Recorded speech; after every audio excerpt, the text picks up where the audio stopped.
Սոսի հեռուստատեսության եթերում լուրեր լրատվական է, բարև ձեզ։ Կապանի բժշկական կենտրոնի ինֆեկցիոն բաժանմունքում շարունակվում է բրուցելոզով 11 հիվանդի բուժումը։ Բոլոր հիվանդների վիճակը գնահատվում է թեթև և միջին ծանրության։ Նրանց բուժումը կազմակերպվում է պետական պատվերի շրջանակներում։ Կապանում բրուցելոզ հիվանդության դեպքեր են արձանագրվել, լուրը տարածվեց անցած շաբաթվա վերջին և հաստատվեց կարճ ժամանակ անց էլ պարզ դարձավ բոլոր հիվանդները քաղաքում գործող սպանդանոցի աշխատակիցներ են։ Կապանի բժշկական կենտրոն բրուցելոզով հիվանդ առաջին այցելում փետրվարի 20-ին էր դիմել, մինչ այսօր նրանց թիվը հասել է 17-ի։ Հնարավոր չէր այն ժամանակ կանխատեսել, որ սա մասնագիտական գործունեության հետ է կապված, որովհետև հիվանդը ուներ նաև անասուններ, անհատական տնտեսություն ուներ։ Երբ դիմեց արդեն հաջորդ 2-3 հիվանդները, եղավ ենթադրություն, որ սա մասնագիտական գործունեության հետ է կապված։ Ենթադրությունները հստակեցնելու համար սկսվեց հետազոտությունների շարք գյուղատնտեսության, առողջապահության, պետական հիգիենիկ հակահամաճարակային ծառայության Կապանի մասնաճյուղի հետ համակարգված ինֆեկցիոն բաժանմունքում այժմ բուժվում է 11 հիվանդ, բոլորի ինքնազգացողությունը դեպի լավն է գնում։ Մյուսները դուրս են գրվել հետագա բուժումը տնային պայմաններում շարունակելու համար։ Հիվանդները բուժումը ստանում են ամբողջությամբ պետպատվերի շրջանակներում, որովհետև սուր բրուցելոզը պետության կողմից երաշխավորված հիվանդությունների խմբին է պատկանում։ Ունենք բոլոր աշխատողների ցուցակները, կատարվում են ակտիվ հայտնաբերման աշխատանքներ, լաբորատոր հետազոտություններ, ընտանեկան բժիշկներն են կատարում ակտիվ սանլուս աշխատանք, դեռևս ճշտվում են հիվանդների թիվը։ Մինչև շաբաթվա վերջ արդեն ամբողջ տվյալները ամբողջացած և հստակ կլինեն։ Մանր եղջերավոր անասունների մորթման արտադրամասը եվրոպական չափանիշներին համապատասխան է կառուցված, գերմանական սարքավորումներ են տեղադրված, ստերիլ մաքրությունն էլ ապահովված։ Մինչ մսի մաքրման տեղ հասնելը հոսքագծով է իրականացվում ամբողջ գործընթացը։ Սպանդանոցը արդիական տեխնոլոգիաներով եզակի է հանրապետությունում։ Արթուր Խաչատրյանը նշում է, արտադրամասը աշխատել է նորմատիվ իրավական ակտերով, պահանջվող բոլոր չափանիշներին համապատասխան։ Բոլոր կենդանիները ընդունվել են ուղեկցող անասնաբուժական փաստաթղթերով, համապատասխան առաջին ձևերով, որտեղ ներկայացված են եղել այն միջոցառումները, որոնք իրականացվել են տվյալ տնտեսություններում։ Այսինքն անվտանգությունը ապահովող անասնաբուժական ձևերով են ուղեկցվել բոլոր ներկայացված կենդանիները։ Բրուցելոզն իրենից ներկայացնում է վարակիչ հիվանդություն, որին բնորոշ են նյարդային, սիրտանոթային, ինչպես նաև ոսկրահոդային համակարգերի ախտահարումները։ Բրուցելոզի հարուցիչները կարող են թափանցել մարդու օրգանիզմ վերին շնչուղիներով, փոշու հատիկների հետ կամ վնասված մաշկի միջոցով։ Սպանդանոցում մորթն իրականացվել է ուղեկցող փաստաթղթերից ելնելով, սակայն չպարտված հանգամանքներ կան։ Հիմնական պատճառը մենք տեսնում ենք համարակալման հետ կապված, ասենք որ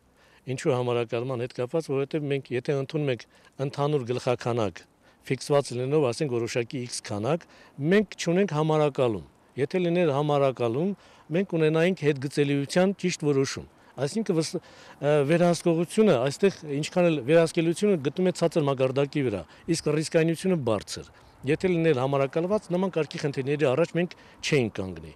Բրուցելոզը մարդկանց փոխանցվում է հիվանդ կենդանիներից։ Մարդը վարակվում է հիվանդ կենդանու թարմ կաթը, կաթնամթերքը, ինչպես նաև անբավարար եփած ու տապակած միսը օգտագործելիս։ Կարող են վարակվել նաև կաշվի ու մորթու մշակման արտադրություններում, ինչպես նաև հիվանդ կենդանու և դրանց արտաթորանքով աղտոտված իրերի հետ շփվելիս։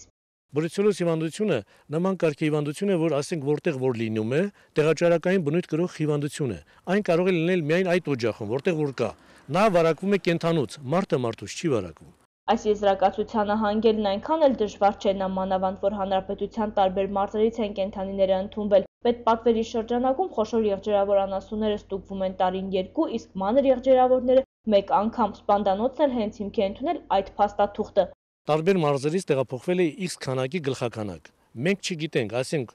այսօր բերվել է օրինակի համար, եթե բերվել է որևէ մի մարզից X քանակի գլխաքանակ, մենք պետք է իմանանք, ասենք եթե 1-ից մինչև 100 գլխաքանակն է ներկայացվել, պետք է ունենայինք 1-ից մինչև 100 գլուխը բերվել է հետևյալ մարզից։ Եթե նրանք լինեին համարակալված, այսօրվա այդ խնդիրը արդեն կլիներ կայուն եւ լիարժեք։ Սպանդանոցը բացարձակ կապ չունի խոշոր եղջերավոր անասունների մորթման հետ, առավել ևս կաթի վերամշակման արտադրամասերի հետ։ Բնակչության շրջանում տարածված մտավախությունը շտապում է փարատել Արթուր Խաչատրյանը։ Ոչխարի սպանդանոցը կապ չունի վերամշակող կաթի ձեռնարկությունների հետ, որոնք աշխատում են խոշոր եղջերավոր կենդանիների ստացված կաթով։ Այսօր բոլոր այդ կաթնամթերք արտադրող իրավաբանական կառույցները Կաթը ստանալուց հետո ուղեկցող համապատասխան փաստաթղթերով Սյունիքի մարզում գտնում են բոլոր վերահսկելիության սահմանների մեջ նույնի եւ ամբողջ հանրապետությունում ունեն կաթը ստանալուց հետո ընդունելուց հետո ենթարկում են պաստելիզացիայի, այսինքն անվտանգությունը 100%-ով ապահովելուց հետո արդեն գնում է իրացման դաշտ։ Բոլոր հարցերի պատասխաններն ու հստակ արդյունքները պարզ կլինեն միայն ուսումնասիրությունների ավարտից հետո։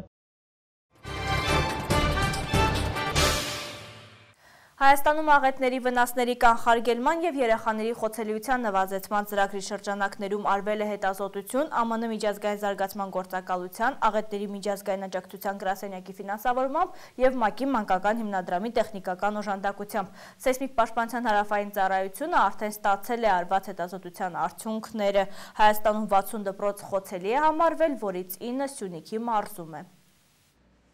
Սյունիքի մարզը սեյսմիկ վտանգավոր գոտի է համարվում, մասնագետներն են պնդում, փաստելով այստեղ առկա են բնական և տեխնածին մի շարք երևույթներ։ Տարածքային կառավարման և արտակարգ իրավիճակների նախարարության, սեյսմիկ պաշտպանության հարավային ծառայության գործադիր տնօրենի պաշտոնակատարի սեղանին կառավարության դեռևս 2012 թվականի հոկտեմբերի 25-ի որոշման նախագիծն է։ Դրանից բխող աշխատանքային պլանի 2015 թվականին իրականացվելիք ծրագրերով, որոնք իհարկե բնակավայրերի սեյսմիկ ռիսկի գնահատման քայլերին են ուղղված։ 15 թվականի գերակա ծրագրերում նախատեսված են որոշ աշխատանքներ, առաջինը ուղղված բնակչության հետ տարվող աշխատանքները, կապված դպրոցներ, ձեռնարկություններ, նախաուսումնական հաստատություններում ուսումնասիրելու երկաշարժը եւ մինչեւ երկաշարժի ժամանակ եւ հետո վարվելակերպի կանոնները ծանոթացնում են աշխատողներին եւ երեխաներին։ Տարվում են աշխատանքներ պարբերաբար։ Մյուսը փրկարարծառայության, արտակարգ իրավիճակների Սյունիքի մարզի փրկարարծառայության հետ համատեղ կա ծրագիր Սյունիքի մարզի դպրոցներում անցկացնել տարահանման երևույթներ, ծանոթացնել երեխաներին եւ աշխատողներին տարահանման երևույթների հետ։ Տարածաշրջանում արձանագրվող երկրաշարժերը անգամ ամենափոքր ցնցումները ամրագրելու համար ծառայության կենտրոնական կայանում ֆրանսիացիների կողմից նոր սարք է տեղադրվել, որի մոնտաժման աշխատանքները ավարտական փուլում են։ Նմանատիպ սարքավորումներ նախատեսվում է նաև Մեղրիում եւ Ագարակում տեղադրել։ Դրանք կլինեն հեռաչափական նոր ժամանակակից սարքավորումներ, ճշգրիտ տվյալները ուսումնասիրելու եւ միաժամանակ հայտնելու համար։ Տարվում են աշխատանքներ բնակչության հետ, պայմանագրային եւ դիմումների համաձայն ցանկացած բնույթի, կցակառույցի, շենքերի, շինությունների տեխնիկական վիճակի ուսումնասիրման եւ սեյսմիկ խոցելիության աշխատանքների համար։ Ծառայությունն նաև պարբերաբար կրթօջախների հիմնակ ձեռնարկությունների տեխնիկական իրավիճակի ուսումնասիրություններ ու սեյսմիկ խոցելիության գնահատման աշխատանքներ է տանում։ Տարածաշրջանում առկա ակտիվ խզվածքները սեյսմիկ ռեժիմը խոսում են հետազոտությունների անհետաձգելիության մասին, համագործակցում են ինչպես մարզային ու տեղական, այնպես էլ միջազգային կազմակերպությունների հետ։ Անցած տարի 2014 թվականին ՄԱԿ-ի զարգացման ծրագրի հետ համատեղ մեր արևմտյան ծառայության հետ միասին պայմանագրով մենք հարավային ծառայության ներկայացուցիչները կատարել ենք Սյունիքի մարզի թվով 9 դպրոցների տեխնիկական խոցելիության, ուրեմն գործիքային որոշում, տեղանքի բնույթի եւ սեյսմիկ խոցելիության աշխատանքներ։ Դպրոցներ կան, որ վտանգ են, ունեն բարձր խոցելիություն եւ տեխնիկական վիճակը անբավարար է, եւ նշված դպրոցներում կան նաեւ բավարար վիճակի, որոնք նպատակահարմար են գտնում վերակառուցելու եւ սեյսմականությունը բարձրացնելու։ Կապանում կա 253 բազմաբնակարան շենք, վերջիներս նույնպես ենթարկվում են տեխնիկական ուսումնասիրության, յուրաքանչյուր տարի 10 շենք է լինում ծառայության տեսադաշտում։ Շենքերը բարձր խոցելիություն ունեն, հաշվի առնելով, որ խորհրդային տարիներին են կառուցվել եւ այն ժամանակվա չափանիշներին են համապատասխանում։ Գծակառույցներ, տնտեսական պատշգամբների վերալիցքավորում, վերազինում տարբեր շինանյութերով, նույնիսկ աստիճանամուտքերի հարակից տարածքները վերածելով տնտեսական պատշգամբների կամ օժանդակ սենյակների մասնիկ ստեղծում են ավելորդ բեռնվածություն, բնականաբար դա ազդում է շենքի սեյսմակայնության վրա։ Հիմնականում մեր կողմից տարվում են աշխատանքներ, որ գոնե հիմնական պատերին եւ հիմնական կրող կոնստրուկցիաներին ձեռք չտան։ Հայաստանում աղետների վնասների կանխարգելման, երեխաների խոցելիության նվազեցման ծրագրի շրջանակներում արված հետազոտությունները իրականացվել են ԱՄՆ միջազգային զարգացման գործակալության աղետների միջազգային աջակցության գրասենյակի ֆինանսավորմամբ ՄԱԿ-ի մանկական հիմնադրամի տեխնիկական օժանդակությամբ։ Հայաստանում 60 դպրոց համարվել է ամենախոցելին, որից 9 Սյունիքի մարզում է։ Վերջերս 650 երիտասարդներ կրթաթոշակ ստացան, որից 13-ը Սյունիքի մարզի պետական բուհերի ուսանողներ էին։ Հայաստանի երիտասարդական հիմնադրամը նաև նախագահի կողմից տրամադրվող դրամաշնորհային ծրագրերն է տնօրինում, այդպիսով ամրապնդելով կապը հասարակական կազմակերպությունների և ուսանողների հետ։ Երիտասարդների համախմբմանը, նրանց ակտիվացմանն ու գիտակցության բարձրացմանն ուղղված միջոցառումներ են կազմակերպվում Հայաստանի երիտասարդական հիմնադրամի Սյունիքի մարզային կենտրոնում։ Այս միջոցառումների նպատակն է խթանել մարզերում սովորող ուսանողների և առհասարակ երիտասարդների կրթության որակի բարձրացումը, ապահովել նրանց մասնակցությունը ժամանակ առ ժամանակ անցկացվող սեմինար դասընթացներին, ճիշտ կազմակերպել ժամանցն ու ներգրավվել մարզի ու քաղաքի հասարակական կյանքում։ Վերջերս իրականացվեց կրթաթոշակների տրամադրման արարողությունը Հայաստանի պետական բուհերի առկա ուսուցման համակարգում ընդգրկվող 650 ուսանողներ ստացան կրթաթոշակ, որից 13-ը Սյունիքի մարզի պետական բուհերի ուսանողներ էին։ Մեկ կարևոր առավելություն կա, որի մասին քչերն են տեղյակ։ Կառավարության կողմից ուսման վարձն ամբողջությամբ փոխհատուցվում է այն առկա ուսուցման համակարգում ընդգրկված ուսանողների համար, ովքեր ունեն 2 և ավելի երեխաներ։ Դիմողներ լինում են և հույս կա, որ տարեցտարի նրանց թիվը կավելանա և ամուսնությունն ու երեխաները խոչընդոտ չեն լինի բարձրագույն կրթություն ստանալու, շարունակելու կամ երկրորդ մասնագիտություն ձեռք բերելու հարցում։ Կարևորը տեղեկացվածության մակարդակն է։ Ըստ երիտասարդական հիմնադրամի մարզի համակարգողի, քչերն են այս մասին տեղյակ և մարզից դեռևս դիմողներ չեն եղել։ Կենտրոնն այս շրջանում միջոցառումների ակտիվ շարք է իրականացրել։ Իրականացվեցին սպորտային միջոցառումների շարք, որի մեջ ներառվում էր վոլեյբոլի և սեղանի թենիսի մրցումները, իրականացվեցին հակաստրեսային միջոցառումներ, քննական շրջանից ուսանողներին առավել ակտիվացման, ինչպես նաև նրանց ստրեսի հաղթահարման ուղղված միջոցառումներ։ Դա ունեցանք նաև սեմինարներ, որի մեջ ներառված էին ինչպես դպրոցականներ, այնպես էլ ուսանողներ և ակտիվ երիտասարդներ։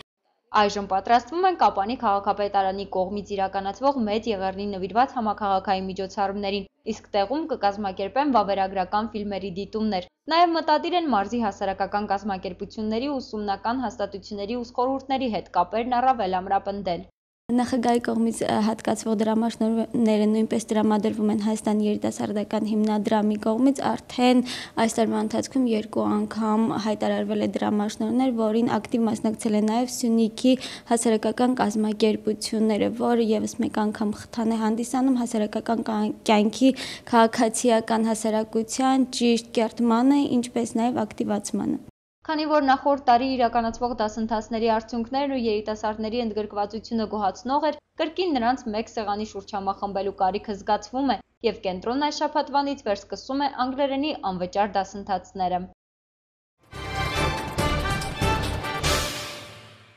Եվրոպայի կենտրոնական բանկի նոր կենտրոնակայանի բացումից առաջ տեղի են ունեցել ցուցարարների առաջին բախումները ոստիկանության հետ։ Ուկրաինայի Գերագույն ռադայի ընդունած նոր օրենքը Դոնեցկում և Լուգանսկում քննադատության է ենթարկվել։ Թողարկմանած հատվածում միջազգային լուրեր։ Ցուցարարների առաջին բախումներն են տեղի ունեցել ոստիկանության հետ մայիսի Ֆրանկֆուրտում Եվրոպայի կենտրոնական բանկի նոր կենտրոնակայանի բացումից առաջ։ Ոստիկանների վրա քարեր են նետվել, իրավապահները կիրառել են արցունքաբեր գազ, հրկիզվել է ոստիկանական մեքենա։ Ձախ արմատական շարժման ներկայացուցիչները Իտար 10-ի թղթակցին չեն կարողացել ասել մասնակից են արդյոք իրենց ակտիվիստները այդ միջադեպին։ Հակագլոբալականների և արմիությունների բողոքի ցույցերի մտադիր են մասնակցել մի քանի հազար մարդ։ Նրանք հանդես են գալիս Եվրոպայի կենտրոնական բանկի առաջին հերթին հարավային Եվրոպայի երկրների հանդեպ վարվող քաղաքականության, ինչպես նաև խիստ խնայողության միջոցների դեմ։ Բանկի շենքը օղակված է ոստիկաններով, հաղորդվում է, որ Ֆրանկֆուրտում կարգը ապահովում են մոտ 10,000 ոստիկաններ։ Քաղաքի կենտրոնում շատ խանութներ գործում են կրճատված աշխատաժամանակով։ Կենտրոնական բանկի նոր շենքի վրա ծախսվել է 1 միլիարդ 300 միլիոն եվրո։ Ուկրաինայի Գերագույն Ռադան ընդունել է օրենք տեղական ինքնակառավարման հատուկ կարգի մասին Դոնեցկի և Լուգանսկի մարզերի առանձին բնակավայրերի առնչությամբ։ Հատուկ նշվում է, որ այն ուժի մեջ կմտնի միայն վաղաժամկետ ընտրություններից հետո, որոնք պետք է անցկացվեն Ուկրաինայի օրենսդրությանը համապատասխան և երբ դուրս բերվեն ապօրինի զինված կազմավորումներն ու ռազմական տեխնիկան, իսկ մինչ այդ Դոնեցկի և Լուգանսկի ինքնահռչակ հանրապետությունների տարածքները համարվում են ժամանակավորապես բռնազավթված, սակայն այդ խմբագրությամբ էլ օրենքը չեն ընդունել ընդդիմադիր դաշինքը, Արմատական կուսակցությունը և Բատկևշինա կուսակցությունը։ Ինքնահռչակ Դոնեցկի հանրապետությունում օրենքն անվանել են Մինսկի պայմանավորվածություններին հակասող, նրանց խոսքով առաջին հերթին պետք է անցկացվեր Ուկրաինայի սահմանադրության հանրաքվե, իսկ օրենքը պետք է մշակեին Դոնեցկի և Լուգանսկի ներկայացուցիչների մասնակցությամբ։ Ուկրաինայի արևելքում Կոնստանտինովկայում 8-ամյա աղջկա մահից հետո, որին հարվածել էր ուկրաինացի զինվորականների զրահամեքենան, բնակիչները պահանջում են զորքերը դուրս բերել քաղաքի սահմաններից և պատժել մեղավորներին։ Նախնական տվյալներով զրահամեքենայի վարորդը հարբած էր։